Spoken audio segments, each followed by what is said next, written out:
Okay enjoy करा आता काय करतो हां ते सर आलेले नाही आहे हिस्ट्रीचे मग सायन्स विषय आवडत नाही का तुम्हाला? बिलकुल नाही आवडत. मग मी शिकवल्यावर तुम्हाला आवडायला लागेल. ठीक आहे, काढा सगळ्यांनी सायन्सची बुक काढा. लास्ट लेसन काढा सगळ्या क्लास.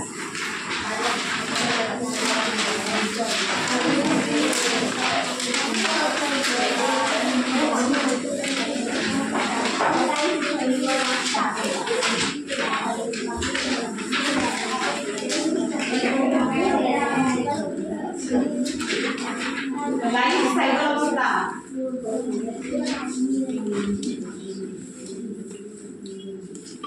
हिस्ट्रीचे सर आलेले आहे त्यामुळे सायन्स घेऊ आपण. सायन्सच्या मॅडमला हिस्ट्री जमणार का?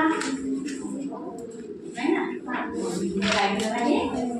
काढलं सगळ्यांनी लाईफ सायकल ऑफ स्टार. तर बघा मग तुमचं लास्ट इयर मध्ये स्टारशी रिलेटेड एक युनिट झालेलं आहे का? आठवते की पाहिजे आपल्याला? हा लास्ट कोणता होता? युनिव्हर्सवर होता की नाही? मग त्यावर जर मी तुम्हाला काही क्वेश्चन्स विचारले तर तुम्ही आन्सर देसाल मला? देसाल आन्सर? जनरल नॉलेजशी रिलेटेड आहे, तुम्हाला एक आन्सर. ओके, सगळेजण रेडी आहात? Okay, pay attention please. Tell me what is Galaxy. Galaxy म्हणजे काय? हा शब्द तुम्ही ऐकलेला आहे का? ऐकलाय ना? मग कोणी सांगू शकेल का मला गॅलेक्सी म्हणजे काय होते? तुमचं लास्ट इयर मध्ये प्रिव्हियस इयर मध्ये हे झालेलं आहे. Anyone? Yes, stand up. Universe मध्ये खूप सारे गॅलेक्सी आहे, त्याच्यामध्ये एक वेगळी गॅलेक्सी आहे आणि त्याच्यात खूप सारे म्हणजे प्लॅनेट्स आहे आणि त्या प्लॅनेट्स पैकी एक आपला अर्थ. Very good. बघा सेडाव हिने काय म्हटलेलं आहे गॅलेक्सी मध्ये? गॅलेक्सी काय सांगितलेलं आहे? गॅलेक्सी मध्ये काय आहे? खूप सारे काय आहे? स्टार्स आहे, प्लॅनेट्स आहे, त्यांचे सॅटेलाइट्स आहे. आणि स्टारच्या मधात तुम्ही जेव्हा स्काय मध्ये बघता, नाईट स्काय मध्ये, तेव्हा स्टारच्या मधात जे तुम्हाला स्पेस दिसते त्या स्पेस मध्ये काही क्लाउड्स असतात. क्लाउड्स म्हणजे ढग असतात जे कशाचे बनलेले आहेत? धुळीचे बनलेले आहे, डस्ट पार्टिकलचे आणि गॅसेसचे बनलेले आहेत. ओके, आणि आपण ज्या गॅलेक्सी मध्ये राहतो ती गॅलेक्सी कोणती आहे? तू सांगितली? हा, मिल्की वे गॅलेक्सी. सगळ्यांनी लक्षात ठेवायचं. आपण कोणत्या गॅलेक्सी मध्ये राहतो? मिल्की वे गॅलेक्सी मध्ये राहतो आपण. ठीक आहे, आणि हिलाच मराठीमध्ये मंदाकिनी म्हणतात. मिल्की वेला मंदाकिनी गॅलेक्सी म्हणतात. बघा तुमच्या बुक मध्ये तिचं पिक्चर सुद्धा दिलेलं आहे की नाही? व्हाईट कलरची दिसत आहे म्हणून तिला मिल्की वे म्हटलं जातं. त्यानंतर मला सांगा, मग आपल्या सोलर सिस्टीम मध्ये स्टार्स आहे, प्लॅनेट्स आहे, मग यामधला डिफरन्स काय आहे? What is the difference between stars and planet? कोणी सांगू शकेल का मला? जे तुम्ही नाईट स्काय मध्ये जे स्टार्स बघतात, ट्विंकल करतात ना ते, मग त्या स्टार्स मध्ये आणि आपल्या अर्थ मध्ये अर्थ आहे, प्लॅनेट आहे, काय डिफरन्स आहे? कोणी सांगू शकेल का मला? सांग. छोटे असतात आणि स्टार आहे आणि ग्रह आहे. हा बस, व्हेरी गुड. तर बघा स्टार हे छोटे नसतात, आपल्याला छोटे दिसतात. का बरं छोटे दिसतात ते? कारण आपल्यापासून ते फार दूर आहे. जसं विमान बघा, खाली जर तुम्ही बघितलं तर ते खूप मोठं दिसते आणि वर जर गेलं तर ते खूप छोटं दिसते आपल्याला. दिसते की नाही? तसंच स्टारचं आहे. स्टार आपल्यापासून हजारो किलोमीटर दूर आहे, त्यामुळे ते आपल्याला छोटे दिसतात. ठीक आहे, मग मला सांगा की म्हणजे आपला जो नियरेस्ट स्टार आहे कोणता आहे? Which is the nearest star us? म्हणजे आपल्याला जो जवळचा तारा आहे तो कोणता आहे? तारा म्हणत आहे मी, ज्याला लाईट आहे. चंद्र नाही, चंद्र हा सॅटेलाइट आहे, तो स्टार नाही आहे. हिंदू त्या स्टारचा लाईट येत आहे आपल्या क्लासमध्ये. मूनचा दिवसा दिसेल का आपल्या लाईट? नाही, तर काय आहे? Sun. Sun is the nearest star to us. म्हणजे सूर्य हा आपल्याला सगळ्यात जवळचा तारा आहे. मग बघा या ताऱ्याच्या काही प्रॉपर्टीज आहेत, काही गुणधर्म आहेत, ते आपण आता बघू. आणि या ताऱ्याची निर्मिती कशी झाली? सनची निर्मिती कशी झाली? आपल्याला आकाशात एवढे सगळे तारे दिसतात, यांची निर्मिती कशी झाली याबद्दल आपण अभ्यासणार आहोत. तर आपलं सब युनिट काय आहे? Properties and birth of star. Properties and birth of star. Bore होत आहे तुम्हाला? नाही. आहे ना इंटरेस्टिंग सब्जेक्ट सायन्स? आता आवडेल तुम्हाला सगळ्यांना? तर बघा मग आता यापुढे आणखी माहिती आपण घेऊ. बघा ह्या ज्या गॅलेक्सीज आहे ह्या युनिव्हर्स मध्ये आपलं जे ब्रह्मांड आहे, विश्व आहे, या ब्रह्मांडात अशा असंख्य गॅलेक्सीज आहेत. आपण ज्या गॅलेक्सी मध्ये राहतो, मिल्की वे गॅलेक्सी मध्ये राहतो, अशाच खूप साऱ्या गॅलेक्सीज आपल्या कुठे आहे? ब्रह्मांडात आहे. पूर्ण विश्वात अशा असंख्य गॅलेक्सीज आहेत आणि त्यांचे टाइप्स पडतात. कशावरून? त्यांचा जो शेप आहे किंवा त्यांची जी घडण आहे, स्ट्रक्चर आहे, यावरून त्याचे 3 टाइप्स पडतात. सगळ्यांनी माझ्या मागे रिपीट करायचे. सगळ्यात पहिला आहे spiral galaxy, then elliptical galaxy, and last one is irregular galaxy. irregular galaxy. काही हरकत नाही. तर ह्या 3 गॅलेक्सीज आहेत आणि आपण ज्या गॅलेक्सी मध्ये राहतो ती गॅलेक्सीचा जो शेप आहे तो शेप आहे स्पायरल. आता स्पायरल म्हणजे कसा? तर तुम्ही दिवाळीला चक्र्या जाळता ना, मग ती चक्री कशी फिरते त्याप्रमाणेच आपली गॅलेक्सी फिरत आहे. ठीक आहे. मग आता या ज्या गॅलेक्सीज आहेत ह्या स्पायरल शेपच्या आहे. इलिप्टिकल म्हणजे लंबवर्तुळाकार शेप आहे. स्पायरल असा शेप येतो, त्यानंतर एलिप्टिकल असा शेप येतो. इरेग्युलर म्हणजे त्याला फिक्स शेप नाही आहे. ठीक आहे. मग आपल्याला हे माहित कसं पडलं? आपण जर स्काय मध्ये बघितलं तर आपल्याला दिसते का आपल्या गॅलेक्सीचा शेप? नाही, कारण आपण एक खूप छोटा जीव आहे आणि गॅलेक्सी खूप मोठी आहे, त्यामुळे आपण बघू शकतो का? नाही.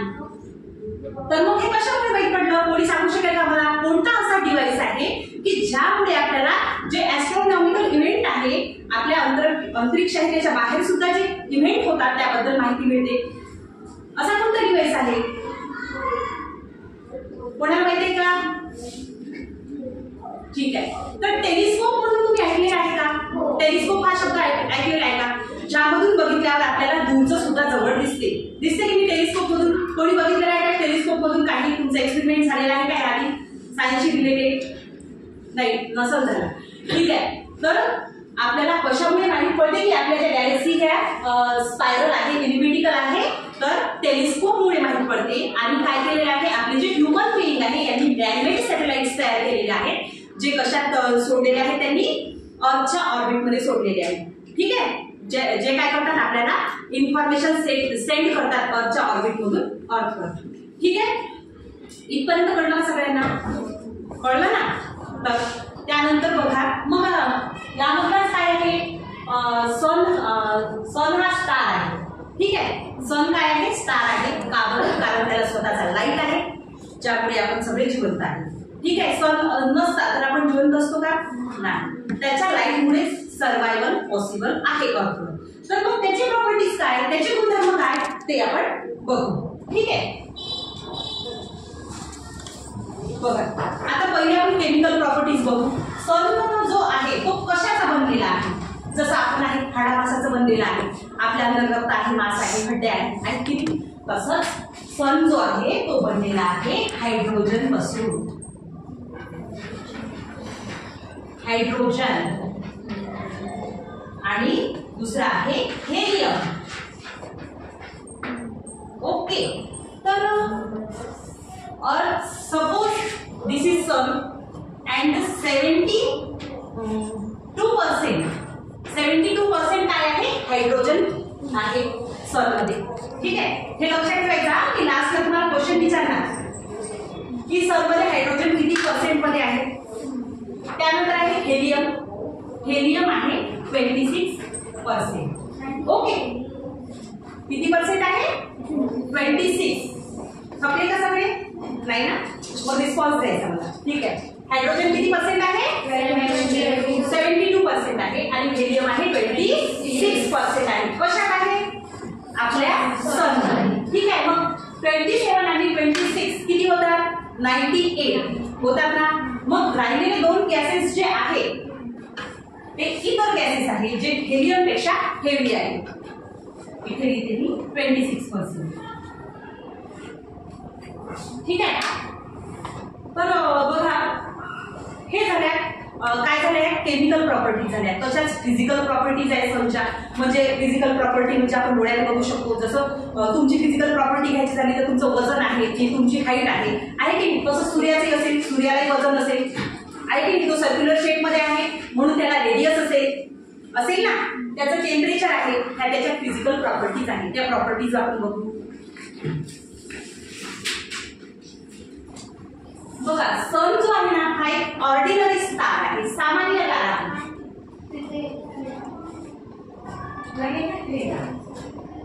ठीक आहे. का बरं आपण सनला सामान्य तारा म्हणतो? कारण आपलं जे युनिवर्स आहे, ब्रह्मांड आहे, या ब्रह्मांडामध्ये सूर्यापेक्षाही मोठे तारे आढळतात. सूर्य किती मोठा दिसतो आपल्याला पृथ्वीवरून? दिसतो की नाही? पण का बरं आपल्याला तो मोठा दिसतो? कारण तो पृथ्वीच्या खूप जवळ आहे, नियरेस्ट स्टार आहे. तो आपल्यापासून जवळ आहे म्हणून आपल्याला मोठा दिसतो. पण आपल्या युनिवर्स मध्ये सूर्यापेक्षाही मोठे स्टार अवेलेबल आहेत. ठीक आहे. मग याच्या प्रॉपर्टीज कोणत्या आहेत? दिसते का सगळ्यांना? मग त्याचं मास, जसं तुम्हाला वजन आहे की नाही? आहे ना? नाही वाटते, कारण कोणी मला रिस्पॉन्स नाही देत आहे ना. कोणाचं 40 kg असेल, कोणाचं 42 kg असेल की नाही? तर तसंच सनचं जे मास आहे, वेट आहे, ते आहे 2 × 10⁻30 kg.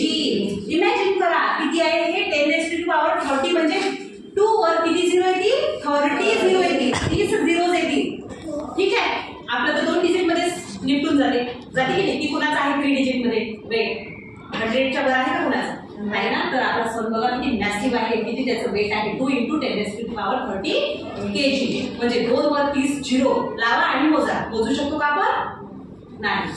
त्यानंतर आहे त्याची रेडियस. सपोज हा सन आहे, तर ही जी रेडियस आहे, ही रेडियस किती आहे?